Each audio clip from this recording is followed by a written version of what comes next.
Hello दोस्तों, आप सभी का हमारे यूट्यूब चैनल पर हार्दिक स्वागत है। आज जो हम पढ़ रहे हैं वो विद्युत लेसन का भाग 2 है। इससे पहले हम विद्युत लेसन का भाग 1 वीडियो में समाप्त कर चुके हैं। तो आज से जो हम पढ़ेंगे वो विद्युत भाग 2 पढ़ेंगे। देखिए, आप मन लगा के पढ़िए, अच्छे से पढ़िए, बेहतरीन से पढ़िए, क्योंकि अगर आप मन लगा के नहीं पढ़ेंगे तो फिर समझ लीजिए आपको समझ में नहीं आएगा। एक चीज़ और, हमने कहा है कि कोई भी चीज़ पढ़ने के लिए आपको जुनून होना चाहिए। जुनून होना बहुत ही आवश्यक है। अगर आपके अंदर जुनून नहीं है किसी चीज़ को हासिल करने की, तो वो कार्य अच्छा हो ही नहीं सकता है। क्योंकि आप जानते हैं कि जब भी आप खेत में काम करने जाते हैं, कोई भी अपना काम करते हैं, और अगर कहीं ना कहीं उसे पाने की लालसा इतना ज़बरदस्त है, तो वो आपसे कार्य भी उतना ही ज़बरदस्त होता है। केवल मेहनत करने से हर चीज़ हासिल नहीं हो जाती, ये बात तो श्योर है। ये आप समझ लीजिए कि केवल मेहनत करने से हर चीज़ हासिल नहीं हो सकती है। राइट है ना? अगर आप मेहनत का हाँ करने से हासिल हो जाता और मेहनत करने से सब कुछ हो जाता, तो आप जानते हैं ना, जो पशुओं का राजा है वो शेर नहीं गधा होता। बात समझ पाए ना? कि अगर केवल मेहनत करने से ही हर चीज़ हासिल हो जाता, तो आज जो है पशुओं का राजा शेर नहीं बल्कि क्या होता, गधा होता। क्योंकि गधा बहुत मेहनत करता है। बात समझ पाए ना? लेकिन कहीं ना कहीं वो बेमन से करता है। लेकिन शेर जब भी अपने शिकार को करने निकलता है, तो पूरी ताकत, पूरी लगन लगा देता है कि ये शिकार हमें हासिल करके तभी लौटना है। इसीलिए शेर जब भी अपने शिकार को निकलता है, बिना हासिल किए नहीं निकलता है। और गधा जब भी काम के लिए जाता है, मेहनत तो पूरा दिन करता है, लेकिन हमेशा ऐसा लगता है कि हाँ वाकई में अपने मन से काम नहीं कर रहा है। तो मेहनत करने से, मतलब सिर्फ मेहनत करने से आपको सब कुछ हासिल नहीं हो सकती। एक चीज़ हम आपको और बताना चाह रहे हैं, जैसे आपकी स्टूडेंट लाइफ है, अभी स्टूडेंट लाइफ आपकी चल रही है, इसमें मान कर चले कि आपके एज में, जितना आपका एज होगा, उसमें अगर कंपटीशन की बात देखा जाए, तो स्टूडेंट को देखा जाए, तो कुल संख्या जो होगा लगभग मान कर चलिए पूरे भारत में, तो वो लगभग 10 लाख की होगी। कितनी लाख की होगी? 10 लाख बच्चे जो होंगे वो आपके समकक्ष हैं, जो आपके ही एज के हैं, और कहीं ना कहीं बहुत ज़बरदस्त जो है सब लोग लगे हुए हैं। मानकर चलिए, कहा जाता है कि सभी बच्चे मेहनत नहीं कर सकते। मेहनत भी सभी बच्चे नहीं कर सकते। ऐसा नहीं है कि मतलब सब लोग मेहनत ही कर रहे हैं, मेहनत ऐसा नहीं, मतलब कुछ लोग मेहनत कर रहे हैं। मेहनत करने में भी कैटेगरी है। जैसे मान लेते हैं कि 10 लाख का अगर 10% लोग मेहनत कर रहे हैं, मात्र 10% लोग ही मेहनत कर रहे हैं। अगर 10% लोग मात्र मेहनत कर रहे हैं, तो 10 लाख का अगर 10% निकालेंगे तो आ जाएगा 1 लाख। 1 लाख आ जाएगा। अब 1 लाख लोग ऐसे हैं जो मेहनत कर रहे हैं। क्या कर रहे हैं? मेहनत कर रहे हैं। अब जब 1 लाख लोग मेहनत कर रहे हैं, तो मानकर चलिए कि भविष्य में जो सक्सेस होते हैं, वो 10 लाख लोगों में कहीं 2 लाख बच्चे, 2000 बच्चे कहीं सक्सेस होते हैं।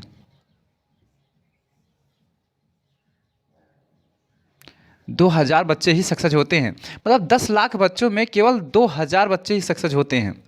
तो मानकर चलिए कि 10 लाख में 2000 बच्चे, और मेहनत जो कर रहे हैं वो 1 लाख बच्चे मेहनत कर रहे हैं, और सिलेक्ट होना है 2000 लोगों को।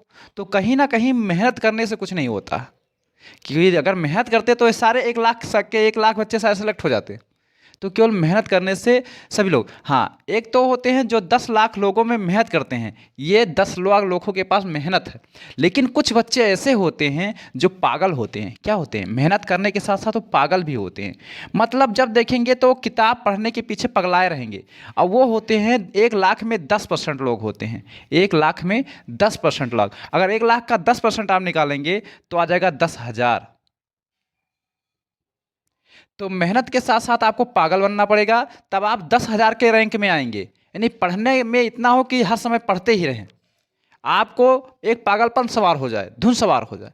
तो वो संख्या कितनी है? 10,000। अब सेलेक्ट कितने उन लोगों को है? 2,000 को। यानी मेहनत करेंगे, पागल रहेंगे, तब भी सिलेक्ट नहीं होंगे। तीसरा नंबर क्या है इसमें? एक कुछ बच्चे ऐसे होते हैं जो मेहनत मेहनत भी करते हैं, पागल भी होते हैं, और साथ साथ जिद्दी भी होते हैं। क्या होते हैं? साथ साथ जिद्दी होते हैं। जिद्दी मतलब ऐसे होते हैं ना कि वो आज ठान लिए कि आज हमें लेसन कंप्लीट कर देना है, तभी हम सोएंगे, वरना सोएंगे ही नहीं। तो उन्हें कहा जाता है जिद्दी। जब तक लक्ष्य नहीं हासिल होगा तब तक हम रुकेंगे नहीं, झुकेंगे नहीं, चाहे पूरी जिंदगी करना पड़े। तो वो 10% होते हैं जिद्दी।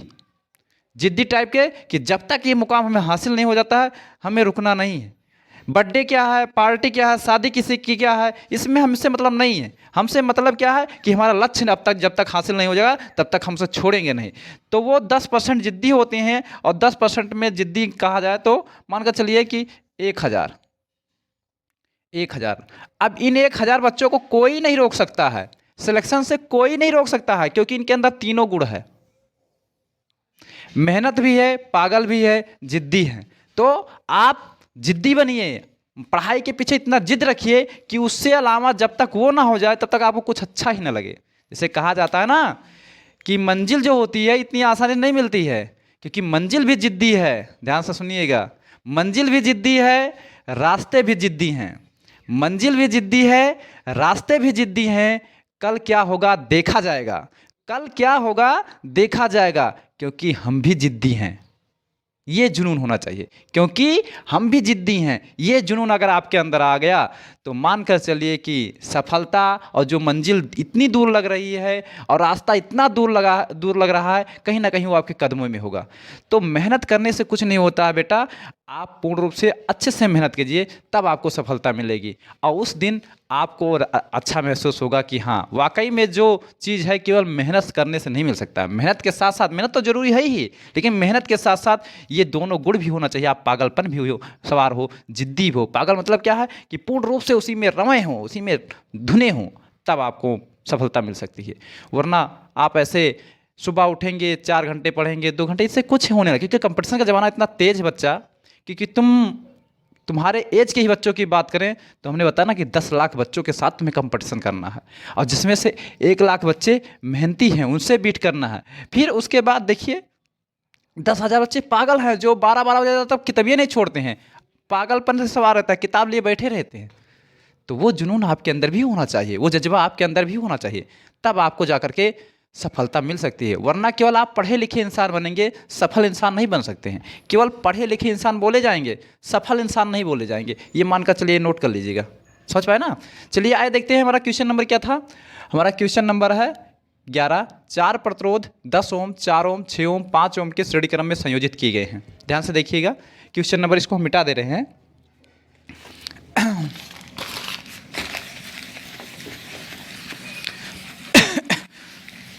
ये उम्र है बेटा, इसमें बढ़िया से मेहनत कर लो, और मेहनत कर लिए ना एक बार ना, तो फिर आपका क्या कहना है।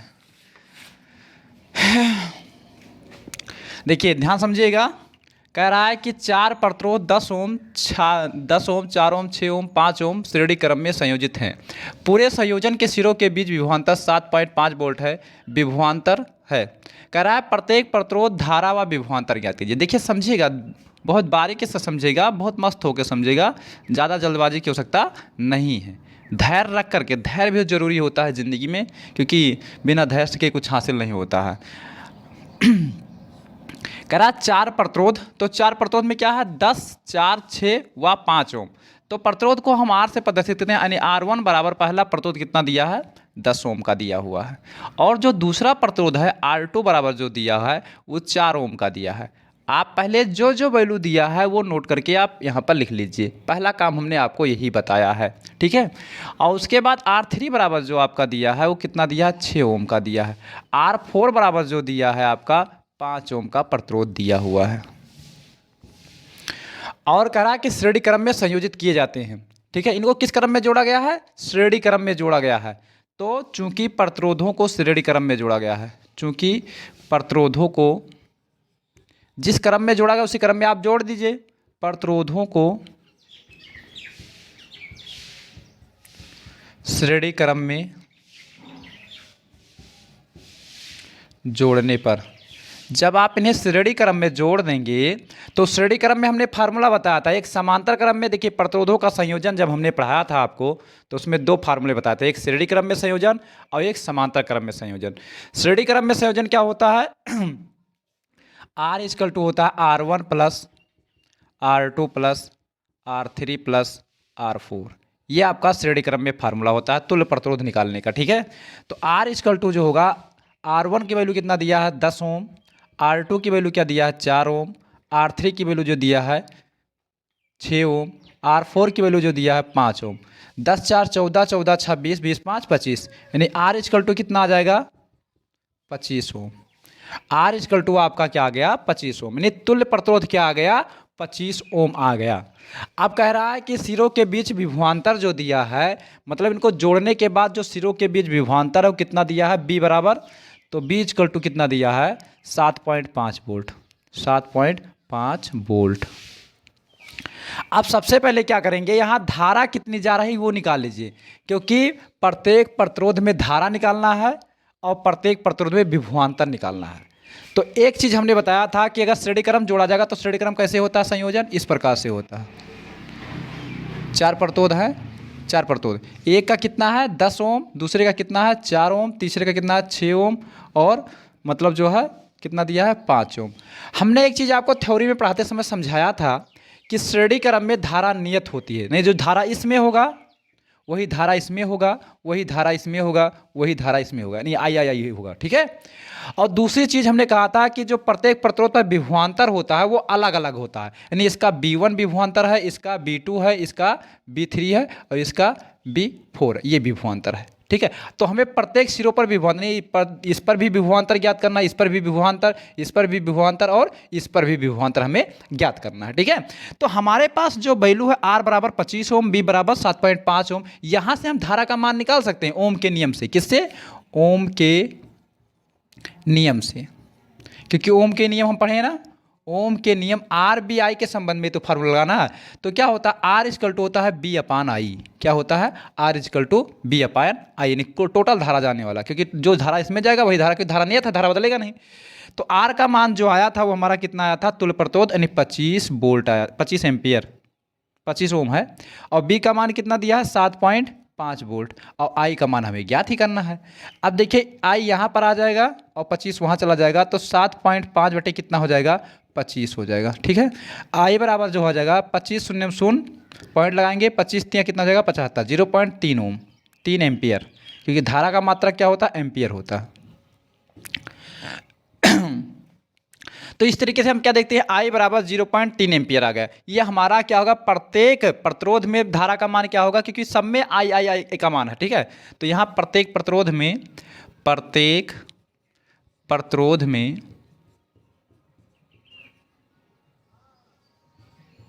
धारा बराबर कितना होगा 0.3 एम्पियर का धारा होगा। एक आंसर हमारा आ गया। हमें क्या करना है प्रत्येक प्रतिरोध, देखिए प्रत्येक प्रतिरोध के सिरों पर हमें क्या निकालना है विभवांतर, यानी B1 निकालना है, B2 निकालना है, B3 निकालना है, B4। तो आपको हम क्या ध्यान दीजिएगा, जब हम थ्योरी पढ़ा रहे थे मतलब क्या था प्रतिरोधों का संयोजन में जब श्रेणी क्रम पढ़ा रहे थे, तो वहाँ हमने बताया था B1 B2 B3 और B4 ऐसे फार्मूला। तो B1 बराबर क्या होगा, तो B1 बराबर फार्मूला क्या होगा I इंटू R1 होगा। B1 बराबर क्या होगा, देखिए B1 बराबर I इंटू R1, क्योंकि ये R1 बराबर है, ये R2 बराबर है, और ये क्या है R3 बराबर है, और ये क्या है R4 बराबर, ठीक है। तो इनके संबंध में क्या होगा B1 बराबर I इंटू R1 ओम के नियम से। तो B1 ऐसे रहेगा, I का मान कितना आया है 0.3 आया है, R1 का मान कितना है 10, तो 10 त्याई 30, एक अंक के बाद दशमलव कितना हो जाएगा 3 वोल्ट। ये हमारा I1 यानी B1 आ गया। दूसरी चीज़ क्या है B2 बराबर क्या हो जाएगा, B2 बराबर होगा I इंटू R2, क्योंकि धारा नियत होता है ना श्रेणी क्रम में। तो B2 बराबर क्या हो जाएगा I का मान कितना दिया है, तो I का मान हमारा है 0.3, R2 का मान कितना दिया है, तो R2 का मान है 4, 4 ते कितना हो जाएगा 12, 1.2 वोल्ट, 1.2 वोल्ट दूसरा आंसर आ गया। तीसरे में क्या है B3 बराबर क्या होता है I इंटू R3, I का मान कितना दिया है, तो 0.3 आया ही कैलकुलेशन करने के बाद।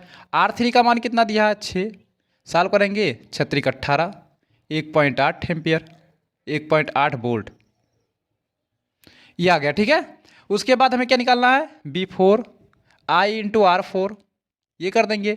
I की वैल्यू 0.3, R4 की वैल्यू कितना दिया है, तो R4 की वैल्यू जो दिया है वो है 5, ने 5 15, 0.5 एक अंक के बाद दशमलव 1.5 वोल्ट। इस तरीके से हमारा क्या आ गया, मतलब इसमें जाने वाला विभवांतर प्रत्येक सिरों पर विभवांतर भी आ गया और वैद्युत धारा, यही दो चीज़ हमसे पूछा था, धारा भी पूछा था और विभवांतर पूछा था। तो आपको लगता है कि ये क्वेश्चन समझ में आया होगा। हम देखते हैं, चलिए अगला क्वेश्चन। और आप जो है अगर पहला वीडियो हमारा ये देख रहे हैं, अगर आप चैनल पर नए हैं तो हमारे चैनल को प्लीज़ सब्सक्राइब जरूर कीजिए। उसमें मतलब अगर आप सब्सक्राइब कर लेंगे तो हमारा मनोबल भी बढ़ेगा और आपको मतलब हमारे द्वारा भेजा गया हर एक वीडियो का नोटिफिकेशन भी मिल जाएगा, क्योंकि बेल आइकन भी प्रेस कर दीजिएगा ताकि क्या है हम जो भी वीडियो अपलोड करें वो आप तक पहुंचता रहे। ठीक है, चलिए देखते हैं, इसका स्क्रीनशॉट ले लीजिए। और ना हो तो हम एक बार बताना चाहेंगे कि जब भी आप वीडियो को देखें तो पेन कॉपी के साथ बैठकर जरूर देखें, क्योंकि क्वेश्चन हम तुरंत इसीलिए आपके मतलब आपको समझने के लिए ही हम क्वेश्चन यहाँ पर लिख देते हैं, ताकि आपको क्वेश्चन पढ़ पढ़ करके हम आपको अच्छी तरीके से समझा सकें और आप समझ सकें, जिससे क्या हो सके कि आपको कोई दिक्कतें ना हो। तो पेन कॉपी के साथ बैठिए, केवल पेन और कॉपी के साथ, बाकी बुक भी लेने की जरूरत नहीं है, क्योंकि ये देखिए यहाँ पर क्वेश्चन हम लिख देते हैं ना, और उसके साथ साथ जो वैल्यू हम पुट करें वहाँ भी आप लगाते हुए चलिए। फिर देखिए एक बार हमारे द्वारा लगाया हुआ चीज़ लगाएंगे और उसके बाद एक बार आप प्रैक्टिस करेंगे, दोबारा दूसरी बार क्या होगा, आप संडे को बैठ करके रिवीजन कर लेंगे, फिर आपको न्यूमेरिकल में कोई पीछे हटा ही नहीं सकता और बहुत बेहतरीन समझ में आएगा। तो एक बात, अगर पढ़ने के लिए बैठते हो तो पेन कॉपी के साथ ज़रूर बैठा कीजिए। इसमें आप ये ना सोचिए कि केवल हमें वीडियो देख लेना है, अगर फिल्म तो चल नहीं रही है, मूवी तो चल नहीं है कि कभी भी स्टोरी सुनाना है किसी को, यहाँ क्या चल रहा है, आपको कॉन्सेप्ट अपने माइंड में बैठाना है। तो साथ साथ चलना पड़ेगा, साथ साथ सीखना पड़ेगा। अगर आप किसी को ट्रैक्टर मतलब जोतते हुए देखेंगे तो क्या ट्रैक्टर चलाना जान जाएंगे? नहीं, उतना जब तक आप हैंडल को खुद नहीं पकड़ेंगे, हैंडल आपको खुद पकड़ना पड़ेगा, स्टीयरिंग पकड़ना पड़ेगा, तब आप ट्रैक्टर चलाना जान पाएंगे। तो उसी प्रकार हमारे साथ साथ आपको स्टीयरिंग पकड़ना पड़ेगा, स्टीयरिंग नहीं पकड़ेंगे तो चलेगा नहीं ट्रैक्टर और आप सीख नहीं पाएंगे। और जब आप स्टीयरिंग बढ़िया से पकड़ना जान जाएंगे, अरे तो फिर मारो, आपको कोई पीछे मतलब बिछाड़ नहीं सकता। समझ पाए ना? चलिए इसकी शॉट ले लीजिए और मतलब पूरे वीडियो को नोट कर लीजिए। चलिए आगे देखते हैं क्वेश्चन नंबर 11 भी समाप्त हुआ। चलिए देखते हैं क्वेश्चन नंबर 12। 12 कह रहा है निम्नांकित वैद्युत परपथ में एक वैद्युत परपथ दिया हुआ है, परपथ में ज्ञात कीजिए प्रतिरोध आर का मान निकालना है। नहीं, इस यहाँ पर दिया है आर का मान, तो ये आर का मान निकालना है और ये और बी के बीच विभवांतर निकालना। तो ध्यान दीजिएगा, ये श्रेणी क्रम में प्रतिरोध जुड़े हुए हैं। थ्योरी में आपको बताया गया श्रेणी क्रम क्या होता है, समांतर क्रम क्या होता है, वहाँ जाकर के आप अच्छे से समझ लीजिए। ठीक है, और ध्यान दीजिएगा, अगर हमारे चैनल पर नए तो चैनल को प्लीज़ सब्सक्राइब कर लीजिएगा, बेल आइकन को प्रेस भी कर लीजिए। ठीक है, जिससे आपको हर एक वीडियो का नोटिफिकेशन सबसे पहले मिल सके। हर लोग कहते हैं, हम भी कह रहे हैं। देखिए यहाँ पर 1.5 एम्पियर की धारा इसमें प्रवाहित हो रहा है, इसका मतलब क्या, इसमें भी 1.5 एम्पियर धारा जा रहा है, इसमें भी 1.5 धारा, एक नहीं, आई बराबर कितना, यानी आई बराबर इसमें भी 1.5 एम्पियर, इसमें आई बराबर 1.5 एम्पियर, इसमें भी आई बराबर 1.5 एम्पियर। ठीक है, अब यहाँ इसके बीच भी विभवांतर B1 होता है, इसका B2 होता है, B3 होता है। तो मतलब क्या है, यहाँ से ध्यान दीजिएगा, तो यहाँ B2 बराबर देखिए 1 वोल्ट दिया हुआ ना, देखिए 1 वोल्ट दिया है, इसका मतलब क्या है, B2 बराबर कितना दिया, 1 वोल्ट दिया हुआ है।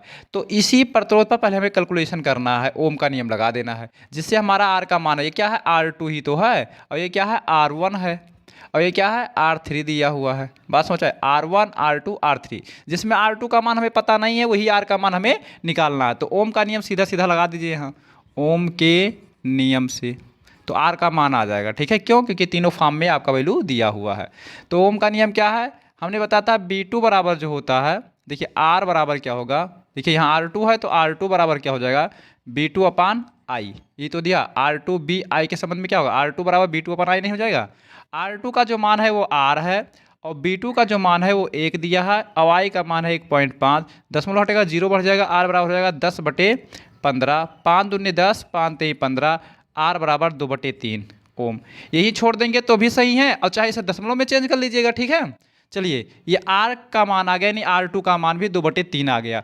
अब हमें क्या याद करना है, ये और B के बीच में क्या निकालना है, विभवांतर निकालना है। देखिए ये और B के बीच विभवांतर, तो ये और B के बीच में विभवांतर निकालने के लिए हमें दो चीज़ पता होना चाहिए। एक तो ये और B के बीच का तुल्य प्रतिरोध ज्ञात पता होना चाहिए, तुल्य मतलब टोटल प्रतिरोध, यानी R1 R2 R3 तो दिया ही है, लेकिन तुल्य प्रतिरोध पता होना चाहिए। और I का मान, धारा का मान, तो धारा का मान तो पता है, तो हम क्या निकाल लेंगे, तुल्य प्रतिरोध निकाल लेंगे। तो ये और व B के बीच, ये व B के बीच तुल्य प्रतिरोध, तुल्य प्रतिरोध, तुल्य प्रतिरोध मतलब कुल प्रतिरोध। ठीक है, तो क्या होता है श्रेणी क्रम में formula, R equal to R1 plus R2 plus R3 ही तो होता है। तो R इक्वल टू R1 का मान कितना दिया है, तो R1 का मान 2 ओम है, R2 का मान अभी हमने निकाला, देखिए ये 2/3, देखिए R2 बराबर R, तो R2 का मान 2/3 ही तो आया है, तो कितना आ जाएगा, 2/3। 3। R3 का मान कितना है? तो 4 ओम है। इसी को सॉल्व कर लीजिए। तो 4 2 कितना हो जाएगा? 6 प्लस 2/3, यानी R बराबर कितना है? 6 3 18 2 कितना हो जाएगा? 20/3। ये हो गया अतुल्य प्रतिरोध आ गया। हमें क्या निकालना है? विभवांतर निकालना। अब आप फार्मूला लगा दीजिए। R इक्वल टू होता क्या है? ध्यान दीजिए। R इक्वल टू क्या होता है? ओम का नियम से R इक्वल टू होता है B/I। इसके स्थान पर आ जाएगा B/I बराबर 20/3 ऐसे रहेगा। ठीक है, देखिए अब इसी के स्थान पर आ जाएगा B/I। B का मान कितना है? ज्ञात करना है। देखिए B ज्ञात करना ऐसे रहेगा। I का मान कितना दिया हुआ है? I का मान दिया 1.5, तो इसके स्थान पर आएगा 1.5 बराबर आएगा 20/3। अब यहाँ से क्रॉस मल्टीप्लाई करेंगे तो 3B बराबर कितना हो जाएगा? 15 दूना 30, 1 0 1 अंक 10, यानी B बराबर कितना आ जाएगा? 30/3, 3 2 30। B बराबर कितना आ जाएगा? 10 वोल्ट। यह आपका आंसर हो जाएगा। ठीक है, तो आपको समझ में आया होगा। तो ये रहा क्वेश्चन नंबर 12 का सलूशन। चलिए आप देखेंगे क्वेश्चन नंबर। देखिए वीडियो छोटा बन पाया है, थोड़ा समय है, केवल 2 ही क्वेश्चन इसमें हैं। बाकी अगला पार्ट जो आ रहा है वो तीसरे वीडियो में मिलेंगे। तब तक के लिए धन्यवाद। और हाँ, एक चीज़, अगर वीडियो अच्छा है तो लाइक ज़रूर कीजिए। ठीक है, और शेयर भी कीजिएगा। सपोर्ट आपका चाहिए, थोड़ा सपोर्ट मिलेगा तो बेटर रहेगा। ठीक है, धन्यवाद।